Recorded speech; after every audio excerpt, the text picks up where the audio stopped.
අපි දැනගෙන සිටපු සමස්ත ඉජිප්තු ඉතිහාසයම අනාගතයේදී වෙනස් වෙයිද? අපි මේ වෙනකම් පිරමීඩ පිළිබඳව දැනගෙන සිටියේ ඊජිප්තුවේ පාරාවරුන්ගේ සිරුරු එහෙමත් නැත්නම් මමින් තැන්පත් කරන ස්ථානයක් විදිහට.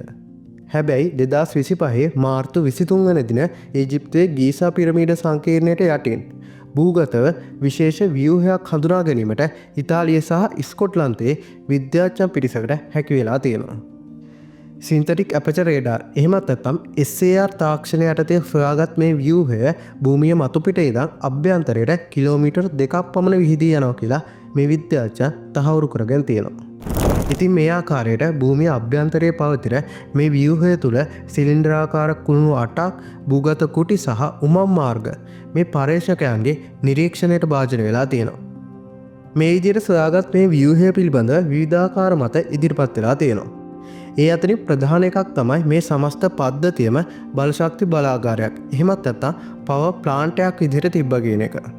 ඒ වගේම පුරාණ ඊජිප්තු ජනප්‍රවාදවල පවතින හෝල් ඔෆ් ඇමොන්ටි එහෙමත් නැත්නම් පුරාණ දේවාලය මේ භූමියේ තිබ්බ කියන එකත් මේ ව්‍යුහය ගැන ඉදිරිපත් වෙලා තියෙන තවත් මතයක්.